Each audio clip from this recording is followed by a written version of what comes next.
नमस्कार। आज हमारे पास एक कहानी है जो सच में दिमाग घुमा देती है। एक वर्चुअल रियलिटी सिमुलेशन है। नाम है द ह्यूमन प्रोग्राम। हाँ, इसके बारे में काफी चर्चा है। कहते हैं ये अब तक का सबसे गहरा, सबसे इंटेंस अनुभव है। बिल्कुल। और ये सीधे आपके दिमाग से जुड़कर मतलब आपके हिसाब से दुनिया बनाता है। यही तो खास बात है। कहानी का हीरो है कियान। उसे इसका बीटा की मिलता है और वादा ये कि ये अनुभव उसे बदल देगा। पर सवाल वही है कि जब टेक्नोलॉजी आपको आपके अतीत, आपके दबे हुए सच का सामना करने पर मजबूर कर दे तो होता क्या है? बिल्कुल। तो कियान हेडसेट लगाता है और सिमुलेशन शुरू होता है। आवाज आती है, प्रवेश करें, विकसित हों, बच निकलें। और यहीं से चीजें दिलचस्प होनी शुरू होती हैं। ये कोई आम गेम नहीं है। ये प्रोग्राम सीधे तौर पर आपकी यादों से, आपके अपराध बोध मतलब गिल्ट से और गहरे सदमों से जुड़ जाता है। हाँ, सोचिए, टेक्नोलॉजी आपके मन के वो हिस्से कुरेद रही है जिन्हें शायद आप खुद भी नहीं जानते या जानना नहीं चाहते। हाँ, और ये तो शुरू होते ही काफी डरावना हो जाता है। कियान अचानक खुद को अपने बचपन के घर के पीछे वाले गली में पाता है। अच्छा। हाँ, और वो भी उसी रात जब वहां आग लगी थी। ओह। और इतना ही नहीं, उसे अपना बचपन का रूप मतलब छोटा कियान भागता हुआ दिखता है। वो चिल्लाता है, ये खेल का हिस्सा नहीं है। जाहिर है ये चौंकाने वाला होगा। सोच कर ही अजीब लगता है। और देखिए, सिमुलेशन का जवाब क्या है। तुमने इसे चुना नहीं, लेकिन तुमने इसे याद किया। मतलब साफ है, ये कोई बनाई हुई सिचुएशन नहीं है। ये कियान की अपनी शायद दबी हुई, भूली हुई याद है जिसे सिमुलेशन जबरदस्ती बाहर ला रहा है। और बात सिर्फ देखने की नहीं है, उस वक्त की जो लाचारी है, जो डर है, उसे फिर से महसूस करने की है। बिल्कुल। अगला पड़ाव तो और भी परेशान करने वाला है। हाँ। एक अदालत का कमरा।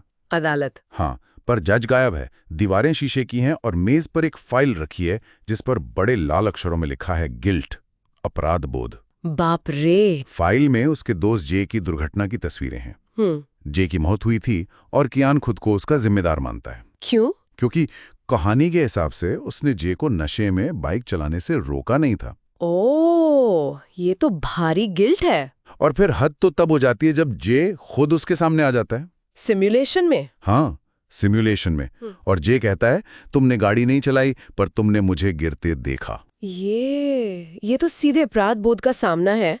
सिमुलेशन ने एक अमूर्त भावना को मतलब गिल्ट को एक ठोस चुभने वाले अनुभव में बदल दिया। हाँ, यहाँ तकनीक एक तरह से आपके ही खिलाफ हथियार बन जाती है, बचने का कोई रास्ता नहीं छोड़ती।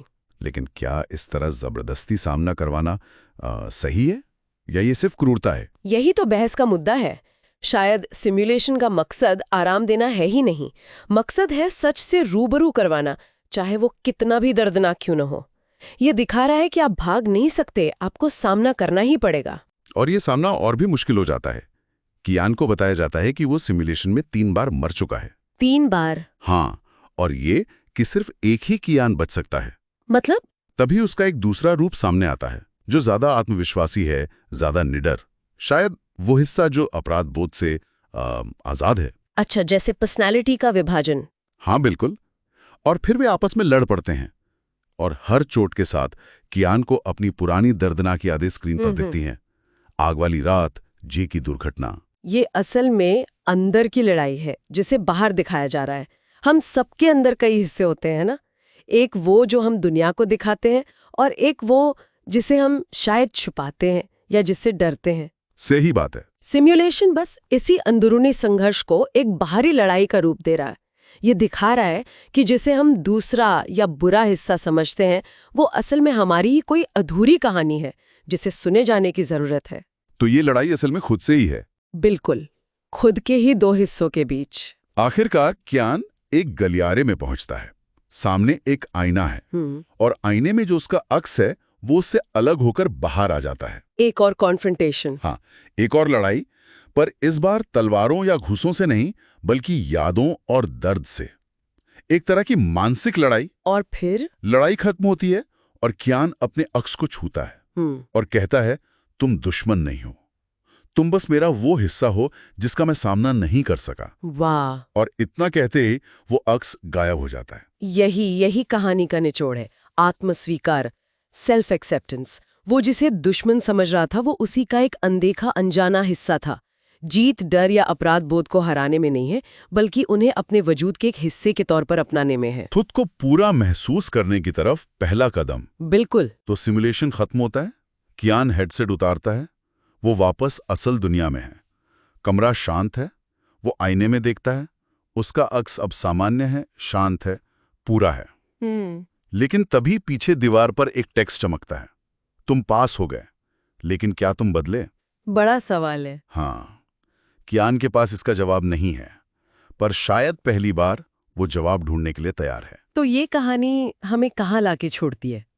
सिमुलेशन ने कियान को उसके अंदर की जो डर थे, जो अपराध बोध था, उसका सामना करने पर मजबूर किया। हाँ। मकसद जीतना नहीं था, बल्कि खुद को समझना था। लेकिन यहाँ एक जरूरी सवाल खड़ा होता है। दर्दनाक यादों का सामना करके उन्हें अपने व्यक्तित्व का हिस्सा बना लेना और सिर्फ उनसे बचकर निकल जाना, क्या इन दोनों में कोई असली फर्क है? सोचने वाली बात है। सिमुलेशन तो खत्म हो गया, पर कियान का असली सफर, वो बदलाव का सफर, शायद अब शुरू हुआ है। और ये हमें भी सोचने पर मजबूर करता है कि क्या इस तरह की तकनीक वाकई मददगार हो सकती है, या ये सिर्फ पुराने जख्मों को कुरेदने का एक नया हाईटेक तरीका है। पता नहीं।